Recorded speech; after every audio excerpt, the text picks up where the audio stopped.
ఎప్పటికప్పుడు తాజా వార్తలను అందిస్తున్న టెల్ మీడియా తెలుగు న్యూస్ కు స్వాగతం. ఇక్కడికి విచ్చేసిన వేదిక మీద ఉన్న టీడబ్ల్యూజేఎఫ్ నాయకత్వాన్ని, ఇప్పుడే నేను కలిసిన పెద్దలు సోమయ్య గారి, మా మసోన్నయ్య గారికి అయితే నేను కొత్తగా మీ ఎవరికి పరిచయం చేయ అవసరం లేదు అనుకుంటున్నాను. నాకు తెలిసి అమ్మగారు రాజకీయాలు వచ్చినప్పటి నుంచి, నేను చాలా చిన్న వయసులో ఉన్నప్పటి నుంచి నాకు బసపన్నతో పరిచయం ఉన్నది. అట్లా చెప్పి మీతో లేదనుకో, మీతో కూడా చాలా మంది ఉన్నారు కానీ వీళ్ళ పెద్ద వయసులో కూర్చున్నారని చెప్తున్నాను. వేదిక మీద ఉన్న టీడబ్ల్యూజేఎఫ్ సంబంధించిన వీడు స్థాయిలో పనిచేస్తున్న సోదరులు చాలా మంది కూడా నాకు ఆప్తులు, చాలా మంది కూడా చాలా సంవత్సరాల నుంచి పరిచయాలలో ఉన్నారు. చాలా సంవత్సరాల నుంచి పరిచయాలు ఉన్న వాళ్ళు ఉన్నారు. వాళ్ళందరికీ కూడా పేరు పేరున ఈ యొక్క కార్యక్రమాన్ని నన్ను ఆహ్వానించినందుకు ధన్యవాదాలు. అతి ముఖ్యంగా కళాని కులంగా మార్చి, కులవృత్తినే కళవృత్తిగా మార్చి ఈ రోజు సమాజం కోసం మీ యొక్క వంతు పనిచేస్తున్న రంగారెడ్డి జిల్లాలో చిన్న స్థాయిలో వివిధ మండలాల్లో పనిచేస్తున్న మా జర్నలిస్ట్ సోదరులకి విచ్చేసిన పేరు పేరులో మీ అందరికీ కూడా నమస్కారాలు, ధన్యవాదాలు. ఇంకా భావనమైన సభ ఏర్పాటు చేస్తున్నందుకు కృతజ్ఞతలు అందరికీ కూడా. నేను క్లుప్తంగా చెప్పే ప్రయత్నం చేస్తా. నేను ఇప్పుడే నరసింహన్ చెప్పినట్టు నేను మాకు స్పీకర్ని కాదు, జర్నలిస్ట్ కాదు, కానీ ఈ సమస్యలు తెలిసినామని నేను అనుకుంటున్నాను. ఎప్పుడు సమయం మారుతున్నప్పుడు వృత్తులు మారుతాయి, ప్రొఫెషన్స్ మారుతాయి. దాదాపు ఈ 2 దశాబ్దాల సోషల్ మీడియా యొక్క కాలంలో ఇప్పుడు కొత్తగా వస్తున్న వంటి ఆర్టిఫిషియల్ ఇంటెలిజెన్స్ కాలంలో, లేదా కొత్తగా యాజమాన్యాల్లో వచ్చిన వంటి సామాజిక దృక్పథం లేని ఒక కోణం, బాగా నేను చెప్తున్నాను, యాజమాన్యాల్లో వచ్చిన వంటి సామాజిక దృక్పథం లేని కోణం. ఒకప్పుడు పేపర్లే గాని, న్యూస్ ఛానల్లే గాని సమాజ హిత కోసం, జాతి హిత కోసం, ప్రాంత హితం కోసం పేపర్లే గాని ఛానల్లే పెట్టేవారు. కానీ ఇప్పుడు దరిద్రమానాలో, దౌర్భాగ్యమానాలో నాకు తెలియదు కానీ మేనేజ్మెంట్ అంతా కూడా బ్యాంక్ మేనేజ్మెంట్ సంస్థలుగా మారిపోయినాయి. ఎన్నికలప్పుడు అప్పుడప్పుడు నాకు ఎంత బాధ చేస్తారంటే, మా సోదరులందరూ కూడా మా దగ్గరికి అన్న మాకు యాడ్ చేయాల్సిందే, 5 సంవత్సరాలు గౌరవంగా చూస్తున్నటువంటి స్టింగర్లని, రిపోర్టర్లని ఆ 3 నెలలు మీ అందరినీ కలెక్షన్ ఏజెంట్లుగా మార్చేస్తుంది యాజమాన్యం.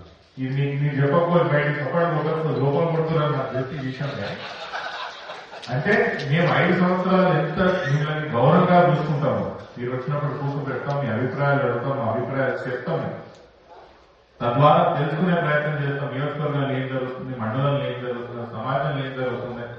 ఆ 5 సంవత్సరాలు గౌరవంగా చూస్తున్నాం మిమ్మల్ని, ఆ 3 నెలలు మాత్రం యాజమాన్యాల యొక్క స్వార్థం వల్ల కలెక్షన్ ఏజెంట్లుగా మారుతున్నారు. కాబట్టి నేను చెప్తున్నాను, ఈ మేనేజ్మెంట్ కాదు, బ్యాంక్ మేనేజ్మెంట్ సంస్థలుగా మారాయి. కాబట్టి వాళ్ళు మారినప్పుడు మీరు మారాలి. ఒకప్పుడు కొత్తగా రాజకీయాలు వచ్చిన రోజుల్లో అన్న అప్పుడు మా రంగారెడ్డి జిల్లా స్పీకర్ ఉంటుండే, నేను ఇంకా తప్పుతున్నా, మాకు అప్పుడు వన్ ఆఫ్ ది స్టాఫర్ ఉంటుండే. ఏదైనా ఇంపార్టెంట్ న్యూస్ మాట్లాడాలన్నప్పుడు ఒక రోజు ముందే స్టాఫర్లు తెలుసుకొని, అన్న పలానా రోజు మీరు రావాలి, మేము పలానా ఇష్యూ టేకప్ చేస్తున్నామని చెప్పి వాళ్ళని చర్చించి, ఆ ఇష్యూ టేకప్ చేసినప్పుడు, ఆ ప్రోగ్రామ్ చేసినప్పుడు వాళ్ళని తెలుసుకొని ఆ కార్యక్రమాల ఫోటోగ్రాఫ్లు ఇట్లా ప్రెస్ మీట్ పెట్టి వారి ద్వారా పేపర్లు వచ్చే ప్రయత్నం చేస్తుంది. అదే పెద్ద సమాచారం ఉంటుండే. కానీ ఇప్పుడు అవసరం లేదు. అదంతా నా వెనకాల ఒక పిల్లగాడు ఫోటో తీసుకోవడం, చక్కగా తీసుకుంటే చాలు, అవసరం లేదు. కంటెంట్ కూడా మీరు రాయాల్సిన అవసరం లేదు. చాట్ జీపీటీలో తెలుగులో కొట్టినట్టు మీకు బ్రహ్మాండంగా రాస్తుంది. కానీ మీరు మారాలని చెప్తున్నారు. నేను ఎక్కడ పోయినా ఇదే చెప్తున్నా, ముమ్మాటికి సమస్య ఎట్లా మారుతుందో వ్యవస్థ మారినప్పుడు మీరు మారాలా. మేనేజ్మెంట్ లో వాళ్ళు రూపాంతరం చెందినప్పుడు, ఎవల్యూషన్ వచ్చినప్పుడు మీలో ఎవల్యూషన్ రావాలా. ఈ యొక్క సొసైటీలో ఏదైతే టెక్నాలజికల్ డెవలప్మెంట్ వచ్చిందో మీలో కూడా మార్పు రావాలని కోరుకుంటున్నా. ముమ్మాటికి మారాలి. ఇప్పుడు కొత్తగా ఆర్టిఫిషియల్ ఇంటెలిజెన్స్, నా ఫోటో కూడా అవసరం లేదు, మీకు తెలుసుకోలేదు, నా ఫోటో కూడా అవసరం లేదు. మీరు ఎక్కడ పోయి ఏదైనా ఏఐ టూలో పోయి Karthik Reddy holding mic speaking in Telugu అని చెప్పి అదే ఫోటో వస్తుంది. ఫోటో కూడా అవసరం లేదు, కంటెంట్ కూడా అవసరం లేదు. ఆర్టిఫిషియల్ ఇంటెలిజెన్స్ ద్వారా చాలా ప్రొఫెషన్ లో చాలా రిప్లేస్మెంట్ జరుగుతుంది. దాంట్లో మనకు జరగకుండా చూసుకోవాలి. మీరు ఖచ్చితంగా రూపాంతరం చెందాలా, మార్పు రావాలి.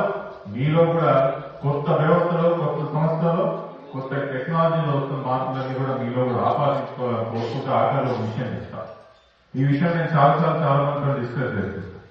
రంగారెడ్డి జిల్లా మనకు సంబంధించిన జర్నలిస్టులు ఈ సమస్య రాష్ట్ర వ్యాప్తంగా అన్ని జర్నలిస్టులు ఉన్నారు. కానీ మనకు కూడా సమస్య ఏంటంటే ఇళ్ల జాగా మనకు ఉంటే, మనకంటూ ఒక జాగా ఉంటే, మేము సమాజం కోసం కష్టపడుతున్నాం, మా కుటుంబానికి కూడా ఒక భరోసా, ఒక ఇల్లు, ఒక నీడ ఉంటే బాగుంటుందనే ఆలోచన చాలా మందిలో ఉన్నది. ఉన్నదా లేదు? వాస్తవమా కాదు? కానీ అది ఎందుకు సాధ్యమైతే లేదు? సాధ్యమైనా కూడా పరిమితంలో ఎందుకు సాధ్యమైతున్నది? అసలు మన జిల్లాలో ఉన్న సమస్య ఏంటంటే మిగతా జిల్లాల ల్యాండ్ వాల్యూ ఉండదు. గవర్నమెంట్ కూడా ఇంత ఆలోచించాల్సిన అవసరం లేదు. ఎవరికైనా భూమి కావాలన్నప్పుడు మండల హెడ్ క్వార్టర్లో మూలకు ఆడో ల్యాండ్ ఇచ్చే సౌకర్యం మిగతా జిల్లాలో మన జిల్లాకు వచ్చే వరకు మన అదృష్టమా, మన దరిద్రమా, ల్యాండ్ ఎక్కువ ఉండడం, గవర్నమెంట్ యొక్క పర్వ్యూ ఎక్కువ ఉండడంతో మనందరికీ కూడా జాగ్రత్త రాలేకపోయినాయి. ఉన్నట్టు వచ్చినాయి రాష్ట్రాలకు అయితే రానట్టే ఉన్నారు. రంగారెడ్డి జిల్లాకు సంబంధించిన నాయకులే కానీ, జర్నలిస్టులే కానీ, సామాన్య పౌరులు ఒక విషయం గుర్తుపెట్టుకోవాలి. ఈ యొక్క రాష్ట్రాన్ని ఆర్థికంగా నడుపుతున్న జిల్లా ఏదైనా ఉన్నదంటే రంగారెడ్డి జిల్లానే. మనమే నడుపుతున్నాము. మన జిల్లా లేకపోతే ఈ రాష్ట్రం కాదు. ఇంకో విషయం చెప్పాలి, మనందరికీ కూడా తెలుసు. గర్వించాల్సిన విషయం ఏంటంటే తలసరి ఆదాయంగా దక్షిణ భారతదేశంలో కాదు, భారతదేశంలో నంబర్ 1 స్థానంలో రంగారెడ్డి జిల్లా ఉన్నది. మన బిడ్డల కడుపు ఎందుకు నింపుకోలేము? మన ఆస్తులు మనం ఎందుకు పంచుకోలేమంటారు. ఇంకో విషయం చెప్తా, రంగారెడ్డి జిల్లాలో ఒక దగ్గర 50 ఎకరాల భూమున్న, 100 ఎకరాల భూమున్న ఏమైతే తెలుసా? ప్రభుత్వం ఏదైనా ఉన్నది, పార్టీ ఏదైనా ఉన్నది, ఇప్పుడు కాదు 10 ఏళ్ళ కింద 20 ఏళ్ళ కింద 20 ఎకరాల ల్యాండ్ ఏమైనా ఉన్నది, నీ బేరం ఎట్లా చేయాలో, నీ పైసలు ఎట్లా చేసుకోవాలో చూస్తారు. మనకేం లాభం వస్తుంది అంటున్నా. అందుకే ఈ విషయం నేను చాలా సీరియస్ గా చాలాసార్లు చెప్పినా, ఇది ఒక పాలసీగా మనం అందరూ తీసుకోవాల్సిన అవసరం ఏమున్నదంటే, రంగారెడ్డి జిల్లాలో ప్రభుత్వ భూములు ఏడున్నా ముందు ఇళ్ల పట్టాలు మా బిడ్డలకి, గ్రామస్తులకే కానీ సమాజంలో పనిచేస్తున్న మీలాంటి వాళ్ళకి ఇచ్చిన తర్వాతనే ఫస్ట్ బేసిస్ గా ముందు మాకు వడ్డించిన తర్వాతనే ఇంకెవరికైనా వడ్డీ అంటే లేదా ఇంకెవరికైనా ఇయ్యని ఒక పాలసీ నిన్నే మనందరం తీసుకుంటే ఎందుకు రాదు మనందరినీ భూమి అంటారు. ఎందుకు రాదు? మీరు అడగలే ఈ విషయం. నేనే అడుగుతున్నాను, మీరు పెద్ద నాయకులు అడగాలి, అమ్మని కూడా అడగాలి. అంతవరకు వాస్తవానికి అంతవరకు అమ్మనే చేసింది. ఇంకే నాయకుడు కూడా జర్నలిస్టులు ఎవరు చేయలేదు. అంతవరకు చేసిందని అమ్మ కూడా అడగండి. ఎవరైనా మంత్రులు వచ్చినప్పుడు లేదా ఇంకా ప్రజాప్రతినిధులు వచ్చినప్పుడు ముమ్మాటికి ఈ విషయం అడగాలి. ఎందుకు మా జిల్లాల భూములు మాకు ఇయ్యరు? ఏదేదో కంపెనీలకు ఇస్తారు. మీరు ఆ కంపెనీ ఉద్యోగాలు ఇస్తాడో తెలియదు, ఉద్యోగాలు ఇచ్చినాడు మనోడికి ఇస్తాడని గ్యారంటీ లేదు. మహేశ్వరంలో ఇండస్ట్రియల్ పార్క్ ఉన్నది, రొప్పతని ఇండస్ట్రియల్ పార్క్ ఉన్నది, రొప్పతని ఎంతమంది పిల్లలు లోపల పనిచేస్తున్నాడు? ఆ డీహార్కోలో బెంగాల్ కేలో వచ్చి పనిచేస్తున్నారు.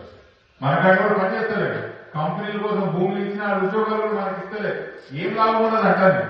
వేరే వేసుకోపోయినా డబ్బులు మనకు వస్తాయని గ్యారంటీ లేదు. ముమ్మాటికి రంగారెడ్డి జిల్లాకు సంబంధించిన రైతులు మూడు జిల్లాలే కదా చదువుకున్నా, మన యునైటెడ్ జిల్లాగా 3 జిల్లాలు, మేడ్చల్, మల్కాజ్గిరి, రంగారెడ్డి, వికారాబాద్ జిల్లాకు సంబంధించిన జర్నలిస్ట్ సోదరులు మీ అందరికీ కూడా అభయమిస్తున్న అవకాశం ఎప్పుడు వచ్చినా కూడా ముమ్మాటికి ప్రతి ఒక్కరికి కూడా ఇళ్ల పట్టా ఇచ్చే ఒక బాధ్యత నా మీద వేసుకుంటానికి మీ అందరి మనం వేసింది. చాలా సంతోషం.